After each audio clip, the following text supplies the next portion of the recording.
Ito pala yung paggawa ng lambat. Yan, dito gumagawa ng mga lambat, itong mga fishing boat dito. Daming basura, oh. Grabe.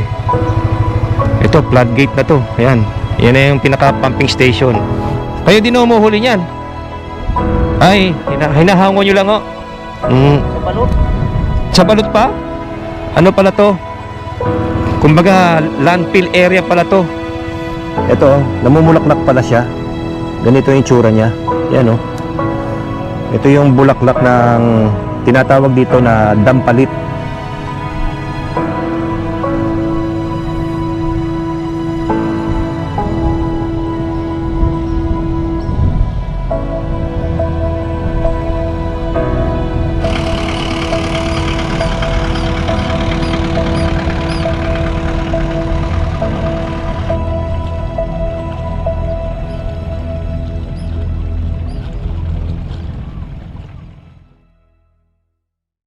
At unang-una sa lahat, bago ako mag-umpisa, gusto ko munang magpasalamat sa lahat ng mga viewers natin na nanonood ng ating J4 Rides. Talaga namang napaka-extreme at napaka-solid nung naging adventure natin, ano? Lalo na sa mga naging kasama natin at especially kay Idol Par J4. Maraming salamat ulit. Kung mapanood mo tong vlog na to, pinapabot ko ulit yung pasasalamat ko sa iyo.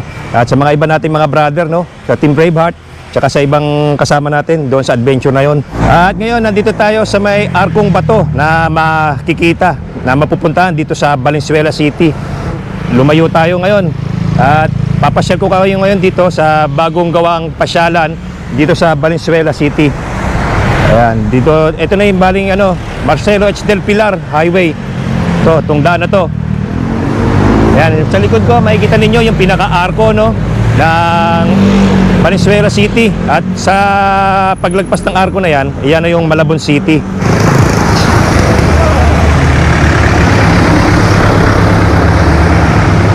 At i-quick tour ko lang kayo dito sa bagong pasyalan dito sa Arkong Bato sa Valenzuela City. Di bali ito, meron dito mga panuntunan dito sa Arkong Bato. Ito, kung makikita ninyo, di bali ang parking dito, yan, bukas araw-araw yan. Magmula alas 5 ng umaga hanggang alas 10 ng gabi. Yan yung mga policy ng park. Yan, makikita nyo dito yung Arkong Bato Park. Bawal dumura, bawal magkalat, bawal mag-iwan ng mga basura. Di bali dito, meron kayong makikita rito yung pinaka-plaque na kung saan, kung kailan naitatag itong Arkong Bato. Ang Arkong Bato ay ipinatayo noong 1858 ni Don Mariano Belilla, Gobernadorcillo ng Pulo, bilang muhon ng hangganan ng sa pagitan ng Pulo at Malabon. Pinasihan ngayong Pebrero 18, 2022 sa Barangay Arkong Bato, lungsod ng Valenzuela. At alam nyo ba, ang sa pagkakaalam ko, itong Arkong Bato, dati itong sakop ng Bulacan, hindi ko lang ang maalaman kung kailan na-establish ito para maging sakop ng Valenzuela City. Yan ang konting nalalaman ko. I-correct nyo ko kung tama ako o mali. At dito, pagkagabi, maganda rito. Bukas lahat ng ilaw, tapos meron ditong fountain, water fountain. Yan, ito yung pinaka-entrance niya. Makikita nyo dito yung pinaka-entrada niya. Makikita nyo dito si Kapitan Delpin Paez Belilla. Yan ang kanyang rebulto na gawa sa tanso. Yan, ipinanganak si Kapitan Delpin sa Balangkas, Pulo, Bulacan. Ngayon ay lungsod ng Valenzuela. Ayun. Dati palang tawag dito sa Valenzuela ay Balangkas. Yan, ipinanganak sa Balangkas, Pulo, Bulacan si Kapitan Delpin noong Marso 1, 1871. Nag-aral pala siya ng medisina, sa Santo Tomas University. Yan, at sumapi siya sa Katipunan bilang katipunero. Yan, nakasama niya rin si General Tiburcio de Leon sa Pasong Balite, Barangay Morolas ngayon. Ayan, yung tinatawag naman ng Morolas, Valenzuela ngayon, dati naman pala siyang Pasong Balite, At di bale nakasama niya rin pala si General Gregorio del Pilar na kanyang naging matalik na kaibigan, ano. Lumaban sila sa digmaang Pilipino at Amerikano at napatay siya sa labanan doon sa Santa Rita, Giginto, Bulacan noong March 29, 1899. Kaya ito, ginawa tong bantayog na to ni Kapitan Delpin para sa pag-alala sa kanya, sa paggunita, no, sa kanyang pagiging bayani. Yan, di bali tinetesting din natin ngayon yung ating bagong external mic na gamit, no, na DJI Mic Mini. At di bali ginamit natin siya dito sa ating GoPro Hero 10. Ayan, para sa mga gusto ding baka bili ng external mic na ginagamit ko ngayon na DJI Mic Mini, ilalagay ko na lang yung link sa comment section tsaka sa description. Ito lang, maliit lang naman tong part na to. Di bali parang nagawa ito parang last year lang eh. Yan, sayang lang dito yung fountain pinatay na.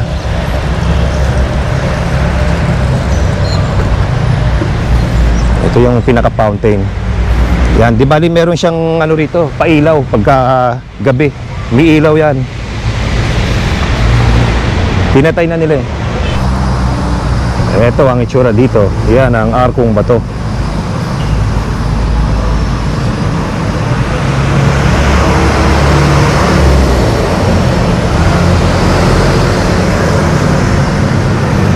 Dito meron pang pasukan dito para sa mga naka-wheelchair.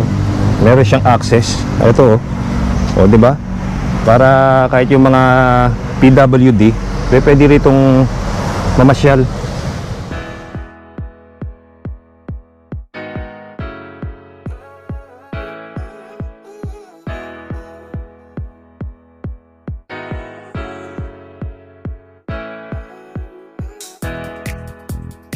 Ang kasaysayan ng arkong bato ay nagsimula noong taong 1910.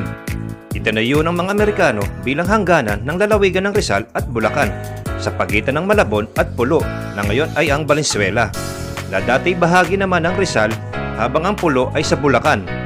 Nagsilbi itong pasukan at palatandaan sa dating pangunahing daan patungong Hilagang Luzon. At nagbigay pangalan sa barangay na sakop ng Valenzuela at hangganan ng Santulan sa Malabon, na nanatiling mahalagang landmark kahit na naging Metro Manila na ang lugar.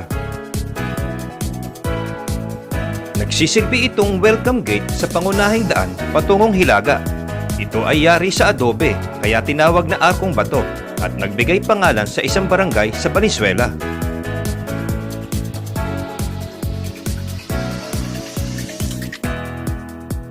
Nang maging bahagi ng Metro Manila ang Valenzuela at Malabon noong taong 1975, nawala ang dating saysay nito bilang hangganan ng probinsya.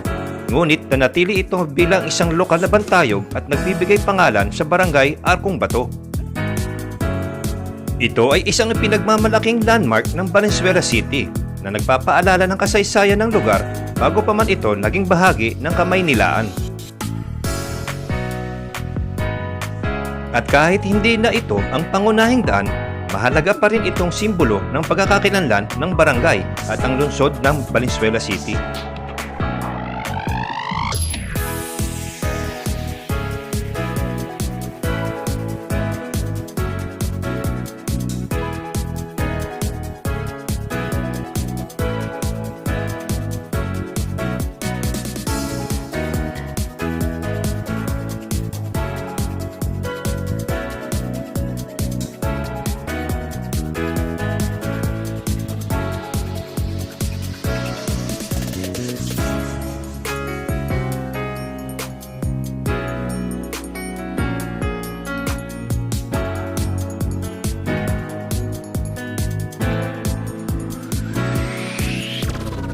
Ayan ang itsura dito sa may Arkong Bato sa Valenzuela City.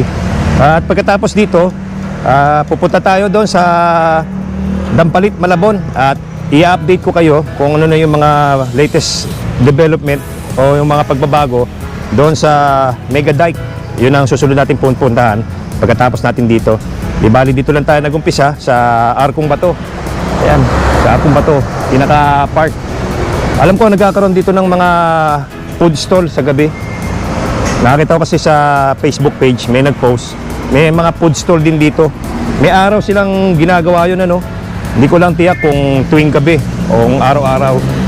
At ayan, dito naipasyal ko na kayo sa bagong pasyalan dito sa Arkong Bato na matatagpuan sa Valenzuela City. At tara, punta naman tayo doon sa may Dampalit, Malabon. At meron na tayong i-update doon sa Mega Dike. Let's go! Yan, eto na.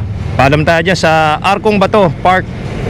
Di bali ito yung dinadaanan natin ngayon. Ito yung Marcelo H. Del Pilar Road. Hindi naman masyadong kalayuan at liliko na tayo rito sa may papuntang Dampalit para makapunta tayo sa Mega Dike.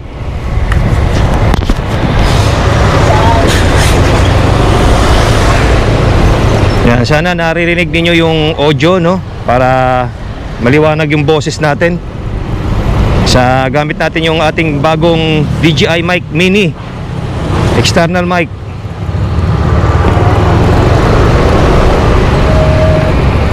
Yan, kakaliwa tayo rito.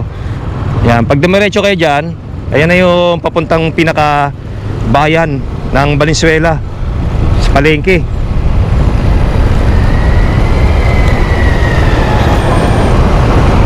Time check, it's now 10:58 ng umaga at ngayon ay January 15 2026, araw ng Thursday.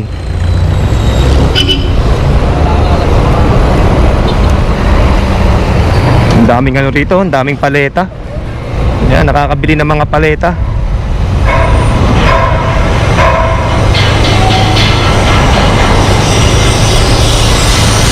Marami ng mga ano dito, mga machine shop dito sa Dampalit. Tsaka dito, parang ano to, dito ata sa kaliwa, parang ano to, slaughterhouse ng mga poultry, baboy. At di ba itong dinadaanan natin, meron tong tagos palabas ng Manila, Metro Manila. Una mong maanuan dito sa Malabon ay yung Nabotas. Una mong matadaanan. Tapos papunta na ng Tondo. Yan, meron daan dyan.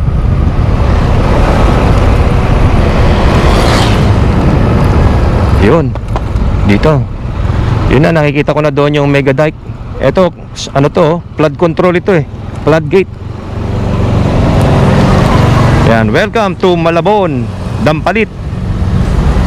Unang bungad, yung sabungan. Ang daming kawayan, no? Ang daming tinda dito ng ano, ang daming nagbebenta ng kawayan. Ayan, kapag nakita nyo na itong simbahan dito sa bandang kaliwa, ito, kakanan na tayo rito. Ayan, makikita nyo yan, simbahan ng Santo Rosario Parish Church. Tapos ito yung crossing. Ito naman yung papuntang Hulong Duhat, Malabon. Dito tayo sa kanan. Sa ayan, Sioson.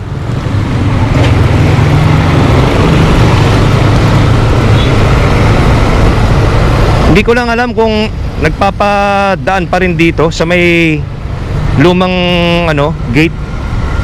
Kasi private yun eh. Hindi ko lang alam kung hindi natin na binubuksan o kung nagpapadaan pa ng mga pumapasyal. Ito, dito na yata yun. Dito na yata eh. Sarado na yata. Siya nagpapadaan pa o? Hindi na. Wala na pong daan, ano? Dito na lang, no? Sa likod po. Yes sir, thank you. Ayan. Ayan ang update, mga ka-adventure. Hindi na pala nagpapadaan dito. Tuluyan ang sinarado.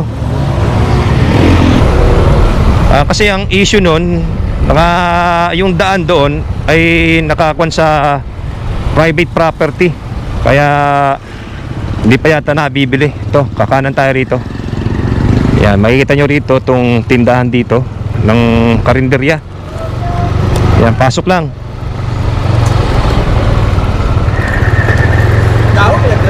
Yun, may curfew pala dito, 10 PM to 4 AM.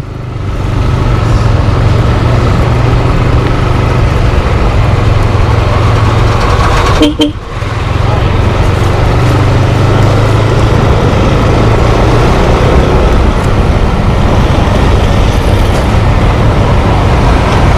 bali tinutumbok ng daan na to itong Dampalit Elementary School.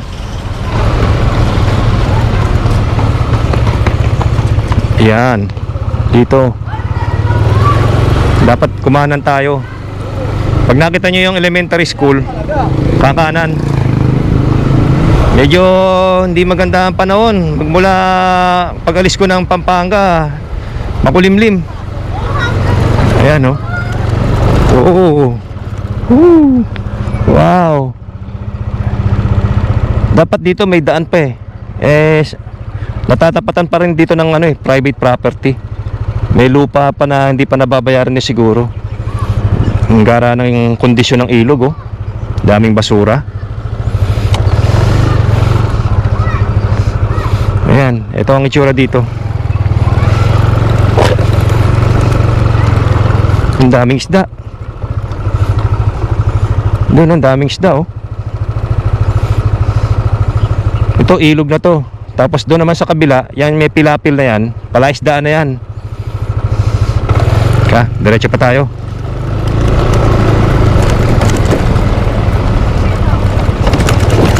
Hindi pa rin pala na sesementohan dito itong daan na to.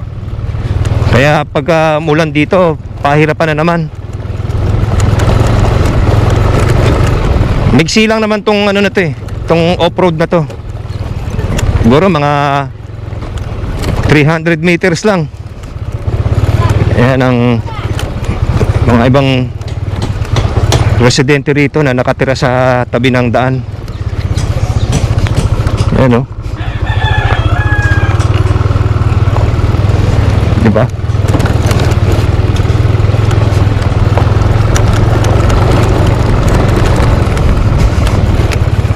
Yun. Mamaya sa susunod na part nito, meron tayong pupuntahan diyan sa Malabon pa rin. Pupunta tayo sa Pulong Duhat. Doon na sa second part ng ating vlog. Para maipasyal ko na rin kayo dito kung ano yung mga interesadong lugar na pwede kong ma-share sa inyo, mga ka-adventure. Hello. Ito na yung kalsada rito, sementadong daan. Ayun, sumusunod yung tuta doon sa amo niya. Mga palaisdaan. Ang dami. Ang lalawak ng mga palaisdaan na rito. Kabila na. Parang ang peaceful dito kapag nandito ka, oh. Kasi nga napakapayapa ng nararamdaman mo. Napapalibutan ka kasi ng tubig. Tapos makikita mo puro palaisdaan. Kaya ang tahimik pa. Pa yung simoy ng hangin.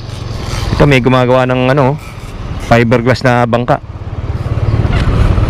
Ayan, mga fishing boat. Ang dami, no? Ang daming fishing boat na yan.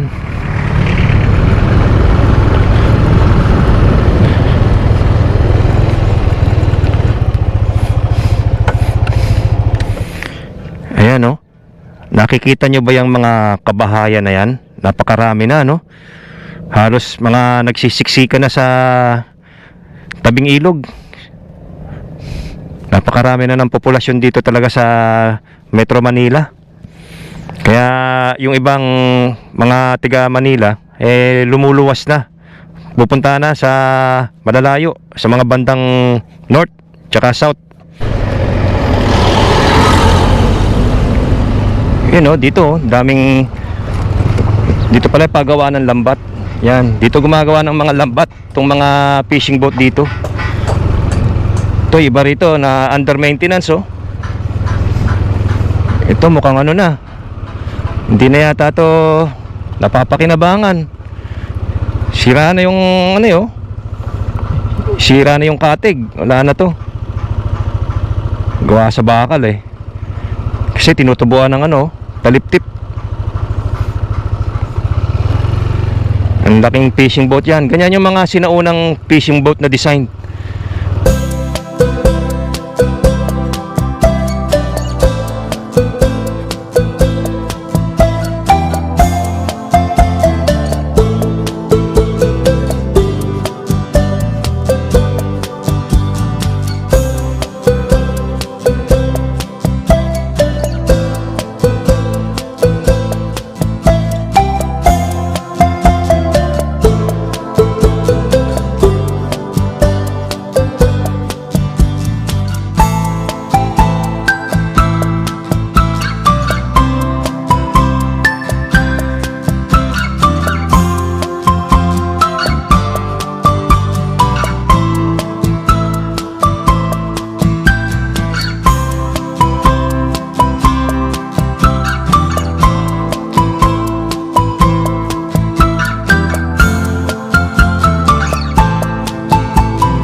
Tara, punta pa tayo doon sa pinaka dulo.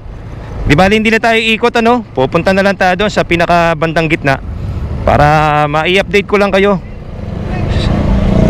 Total wala naman ding daan doon sa papalabas, doon sa kabilang side.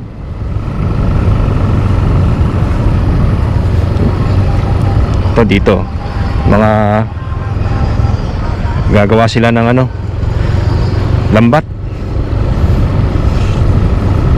Magawa ng lambat. Ganyan, kapag hindi sila papalaot, ganyan ang ginagawa naman. Nagre-repair ng mga lambat nila bago mamalakaya. Ayan o, may namamangka, di ba? Ang lawak ng palaisdaan nila, oh. Ay sir. Ang lawak, ang laki ng palaisdaan.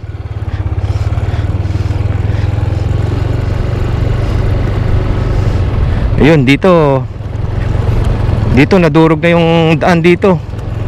Kulang sa semento, kaya nadurog ang daan.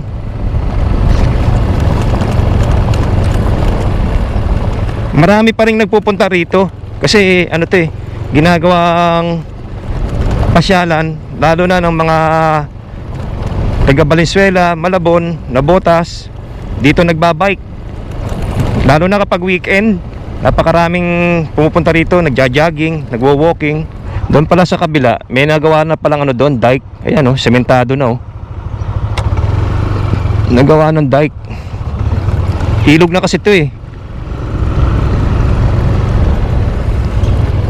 Ito kaya kaya tinawag tong mega dike, tong dinadaanan natin ngayon. Ito kasi ang pinoproteksyonan yan. Yan, yung buong barangay ng Dampalit. Halos nasa palibot na yan, tubig na kasi. Napapalibutan na ng tubig. Kung saan tayo pumasok kanina, papunta rito, eh yun pinaka ano nun, entrada ng buong barangay Dampalit. Dito kasi dagat na to. Ano kaya to? May ginagawa dito oh. Construction of pumping station pala, phase 3. Ayan oh, meron siyang pondo na 93 million. Implementing Office, Malabon, Navotas District Engineering. Yan yung contractor niya, Rotaplex Construction and Development. Pumping station pala uli. Sabagay, kulang talaga sa pumping station. Ayan oh, daming basura oh. Grabe. Ito, floodgate na to. Ayan. Yan na yung pinaka pumping station para itapon dito sa ilog yung tubig. Ay. Yun no. Taas na no. Yung isla na yun no. Ano kaya yun? Tumaas na. Dati hindi namang, nung nagpunta ako rito, hindi pa ganyan kataas yan. Hindi naman yung ano yan, Hindi naman yung sakop ng Bulacan International Airport.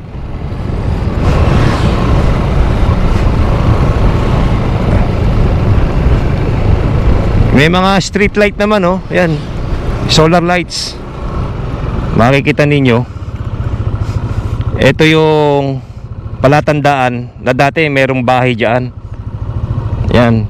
At makikita ninyo parang merong pilapil. Yun, ang ganda, ang layo, oh. May pilapil dyan. Tapos doon may bahay pa rin doon, oh. Na ano na, dahil sa pagtaas ng tubig, inabando na. Ang ganda ron, no? Puro puno, oh. Merong island na siguro ang daming ano dyan, bakawan. Oh, dilim pala dito sa bandang likuran ko. Umuulan pala. Ayan, oh. Sana wag tayong abutan ng ulan. Eh, may bahay pa nga rito, oh.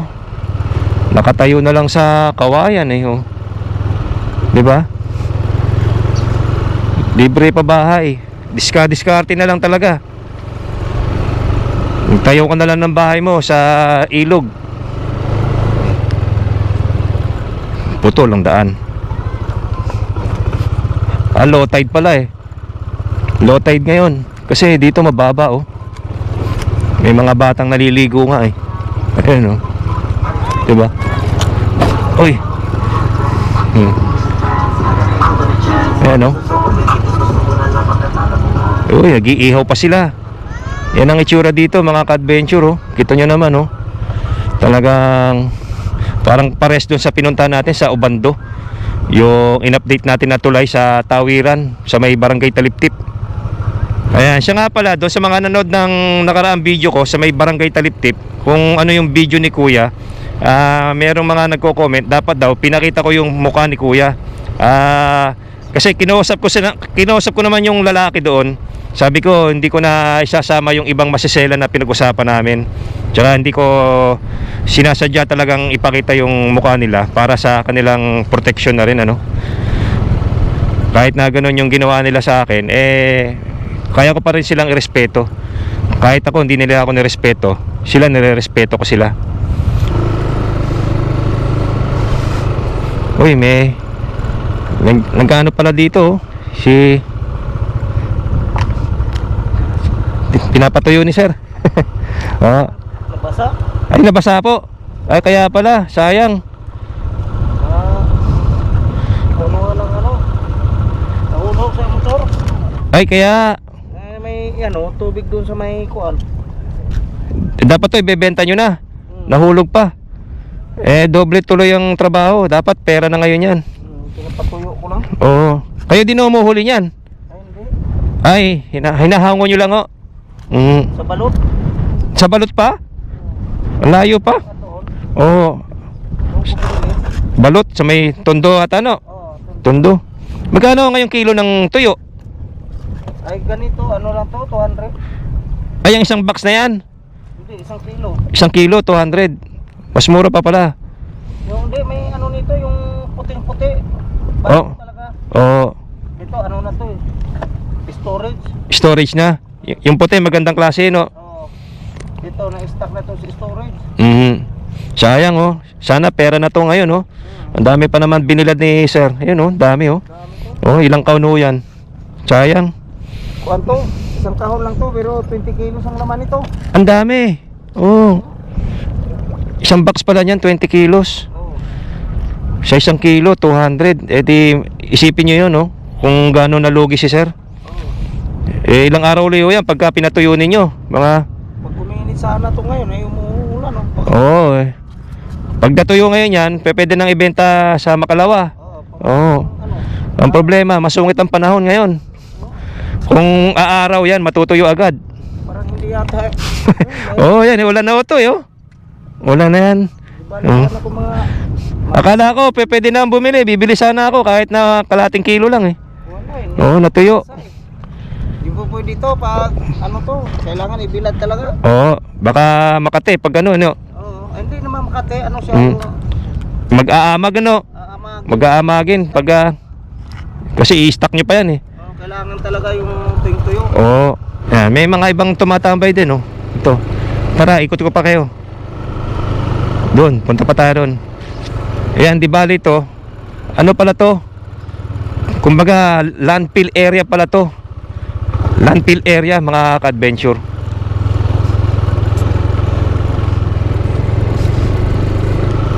Ang laking landfill na yan. Uy, may ano dito, oh. Parang may kainan, no? Lugawan.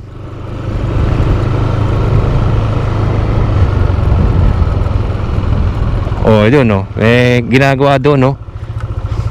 Ginawa nilang ano, barracks ng mga nagtatayo ng flood control.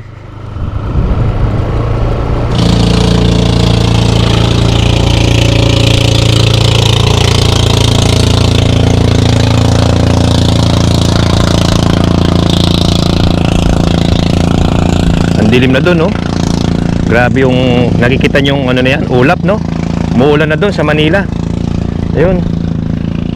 Buti dito, lumiwanag na kanina. Ang dilim. Sarap tumambay dito, oh. Sarap magmuni-muni. 'Di ba? Yun, daming bahay doon.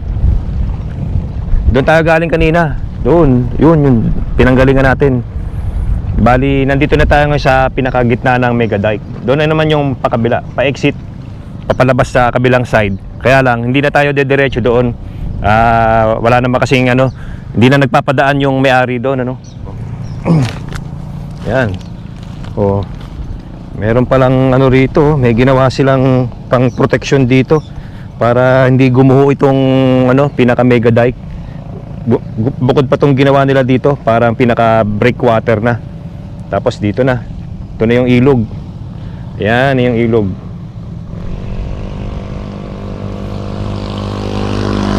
Yan ang itsura dito ng tubig sa ilog ng Dampalit, Malabon. Nakaka ano yung ganitong experience, eh. Kakaiba. O, di ba? Ayan ang itsura dito. Ang sarap magmuni-muni, ang tahimik. Doon, no, may mga nakatira pa din doon bahay. Doon sa dulo, sa kabila. Ang layo. Etong landfill na to, yung palang ibang basura diyan na nanggagaling diyan na tinatapon, galing pa sa Manila. Lahat ng basura doon sa may ano, sa may kung tinatawag na, kung alam niyo, Hapilan. Yung ibang mga binabagsak na basura doon, dito na dinediretso. Dito sa landfill, Nabotas landfill. Di bali, meron tayong pupuntahan diyan mamaya doon sa bandang dulo na yon. Yun. Kung makikita niyo yung building doon sa malayo, doon naman tayo pupunta sa second part. Ipinasyal ko lang kayo dito, no, kung ano yung kondisyon ng lugar. At sa nakikita nyo naman, di ba? Ayan, no. Ayan ang kalagayan dito. Talagang hindi lang maiwasan yung pagka may mga pasyalan na maraming tao nagpupunta, yung basura, talagang nagiging issue na, nagiging problema na ng bansa natin. Sobrang dami na ng basura. Ito, namumulaklak pala siya. Ganito yung tsura niya. Yan, oh. Ito yung bulaklak ng tinatawag dito na Dampalit. Kaya tinawag itong Dampalit, Malabon kasi dito gawa na itong halaman na to. Ito yung Dampalit na ginagawang atsara, no? Atsara, tapos minsan ginagawang salad. Ito, itong Dampalit na to. Ayan, no? Sabi nila maalat-alat daw to, eh. Nga, maalat nga. Kaya ginagawang atsara tsaka salad. Pag wala pala to sa tubig, namumulaklak. Ang dami, oh. Ang dami rito. O, di ba? Natikman ko pa kung ano yung lasa ng katas ng basura. Ang dami, ayan, oh. Actually, meron akong tanim yan sa bahay, kaya lang hindi ko nabuhay. Kasi talagang kailangan nata dito may sa ano, dito may tatanim yan malapit sa tubig dagat, sa tubig maalat. Ayaw niya ng tubig na presko, no? Yung tubig na galing sa Nawasa tsaka sa gripo.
Ang Dampalit Mega Dike ay naumpisahang gawin noong taong 2007 at meron itong haba na 8.6 km.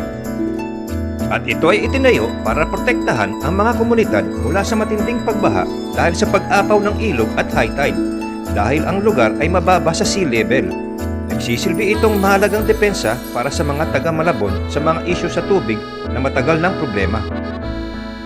Matagal nang nakararanas ng matinding pagbaha ang Malabon na madalas ay nasa ilalim ng sea level, kaya kinakailangan ng istrukturang kayang pumigil sa tubig mula sa Manila Bay at sa mga ilog tulad ng Tulyahan at Pasig River.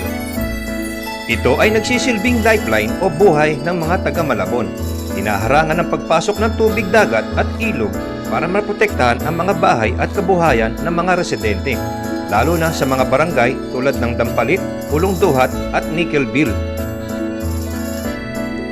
Ito ay nagbibigay ng mas matibay na proteksyon laban sa mga bagyo or northeastern monsoon o tinatawag na hanging amihan na nagdudulot ng pagbaha sa lugar. Patuloy itong pinapalawak at pinapalakas kasama na ang pagpapaganda sa paligid para maging parke at trail na nagpapakita ng pagbabago mula sa simpleng flood control tungo sa community space at leisure and development. At yan mga ka-adventure, kung nagustuhan nyo itong adventure natin dito sa pagpasyal natin sa may Dampalit, Malabon at saka doon sa may Arkong Bato, don't forget to like, share and subscribe Francie Adventure, at maraming salamat po sa muli ninyong pagsuporta. Ayan, nare-relax ako dito. O ayan, sa likod natin may dumadaan pang bangka, di ba? Ang ganda, nakaka-relax. Ang ganda kasi ng panahon, hindi mainit. At abangan ninyo, meron tayong pupuntahan pagkatapos dito. Doon naman sa may Hulong Duhat, meron tayong papasyalan doon na isang kakaibang lugar. Kakaibang makikita ninyo, isang barko na nasa kalsada, nasa daan. Ayun ang pupuntahan natin doon sa Hulong Duhat, dito pa rin sa Malabon City. See you in our next adventure. Always remember, ride safe, stay safe, and be safe. Francie Adventure signing out.